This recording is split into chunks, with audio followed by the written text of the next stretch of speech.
Hello, Johnny from Eurogamer here, and welcome back once again to my tiny, crappy kitchen. If this is the first Eurogamer cooking video you've seen, where have you been? We've made hagfish dumplings from Dishonored 2, we made a horntooth pie from Final Fantasy 15, we've made Millet cakes from Fallout 4, and only some of them have been disasters. No, that still looks disgusting. This week's recipe, meanwhile, comes to us from Dragon Age. We're off to Thedas to make Pig Oat Mash, which sounds, frankly, not very nice at all.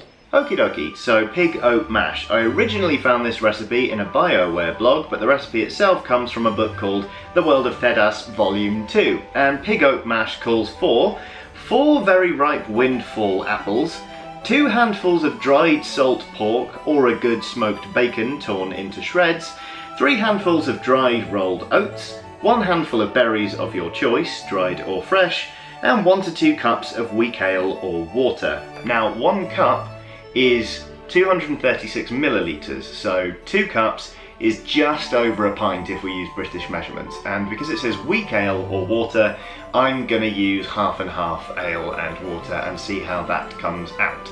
So the directions say peel and core the apples and throw them along with everything else into a pot placed over a fire. Boil for an hour? Until the apples have softened and melted into the porridge. Serve hot. Sounds easy? Okie dokie. Apples. Let's get a knife and get a peeling.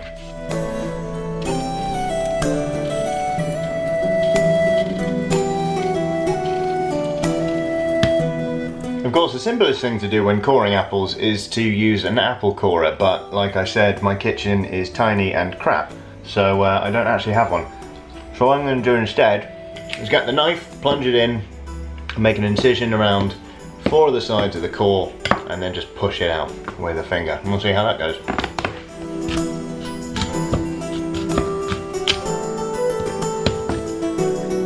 Core blimey! Right, so we've cored our apples there. Next, we need a different chopping board and a bigger knife because we need 2 handfuls of smoked bacon. Now, how much is a handful? That's 1 piece of bacon. Let's call that 2 pieces of bacon to each handful. That's 4 bits of bacon.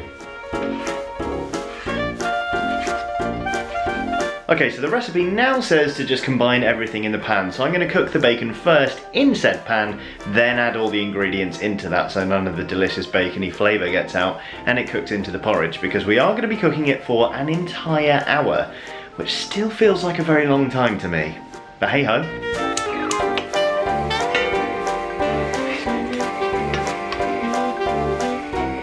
Okay. Bacon is cooked off, so I'm just gonna turn the heat off underneath it so I can add the other ingredients, which is to say, if I just get my recipe here, 4 windfall apples. I'm just gonna cut these up as they go in. 4 windfall apples along with our bacon, which means it's now time to add 3 handfuls of oats. 1, 2, 3. Onto the oats goes 1 handful of berries of your choice, either dried or fresh. I've gone for dried cranberries. It's really more of a fistful. Then 1 to 2 cups of ale or water. So we're going to do 1 cup of water and a bit, and then 1 cup of ale. So far, friends, doesn't look super promising. I mean, I know it's only just all gone together and we haven't even started actually cooking it yet, but so far that looks kind of grim. So with any luck it'll turn out okay. I'm going to turn the heat on now, then put the lid on so it starts to boil up a bit quicker, then I'll take the lid off so it can simmer down as we cook it for 1 whole hour. I've decided I can add some water in if it looks like it's going to be drying out, but other than that we're just gonna stick to the recipe and hope it's not disgusting.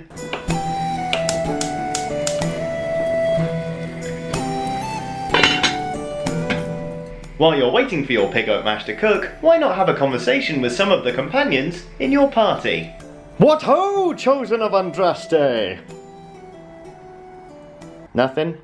Okay, so it's been on the heat now for a few minutes under a fairly intense heat, so I think we're about ready to turn that down and lift the lid off, and oh boy, I hope you can see this. That is some fairly thick, what would you call that? Sputum?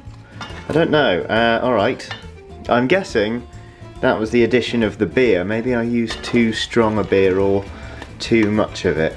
But I tell you what, we've taken the heat right down now, got the lid off, and I'm just going to keep an eye on this and simmer it down very gently over the course of the next 52 minutes, according to my watch.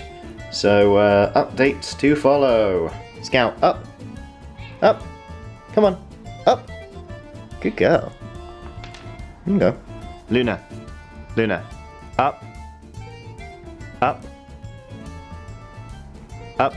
Okay, so we're about 12 minutes into this. I don't know if you can just see at the bottom there, it's started to stick a little bit. If you're going to make this at home, use a non-stick pan. Luna, Luna, up, up, good girl.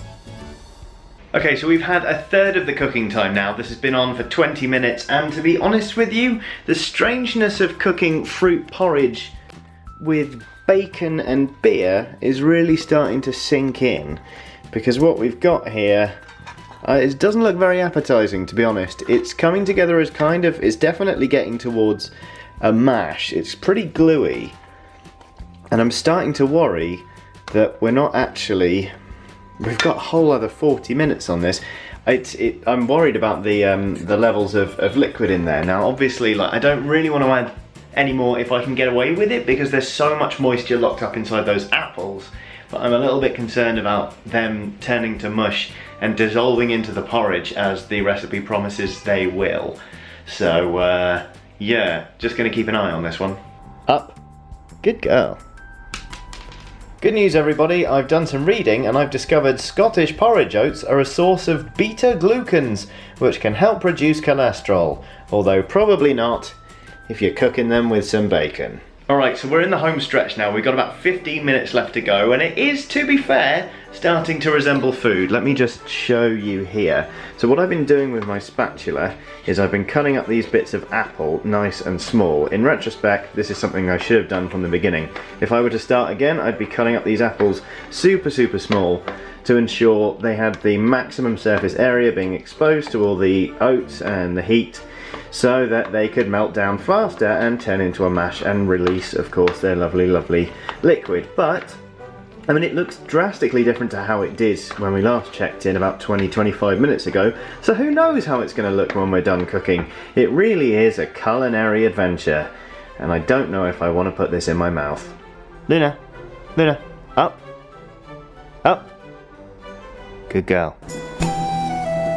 Alright, so it's been a full hour now. It is time to turn off the heat under this and see what we have got. To be honest, it looks pretty unappetizing. All may not be lost. You might want to put up some wallpaper, or maybe there are some serious structural problems in the foundations of your house or something.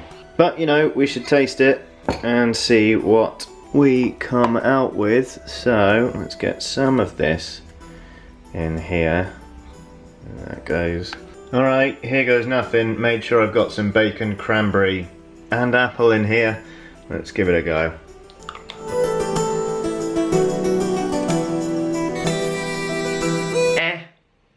Alright, so basically pig oat mash. I mean, it does what it says on the tin. It is pig and it is oat, and it's very much a mash, but well, is it really much of a mash? It's more of a glue, to be honest. I think there are two basic problems with the original recipe. Here we go, bad workman blaming his tools, but I think, number one, the cooking time is just like unfeasibly long. I don't think you need to cook oats for that long unless you are actually out in the wilderness, but given we're in a tiny, crappy kitchen, you just don't need to cook oats for that long. So what I would probably suggest if I was going to do this again, I'd cut up the apples nice and small. I'd maybe even stew them a bit before getting them in with the oats, and then I'd cook it for way less time. If it were up to me and I were winging this recipe, this would have come off the stove probably about 50 minutes earlier than it actually did. So pig oat mash, I don't know, like, it doesn't taste bad. The bacon, the smokiness of it with the sweetness of the apple and the cranberry, it actually works surprisingly well.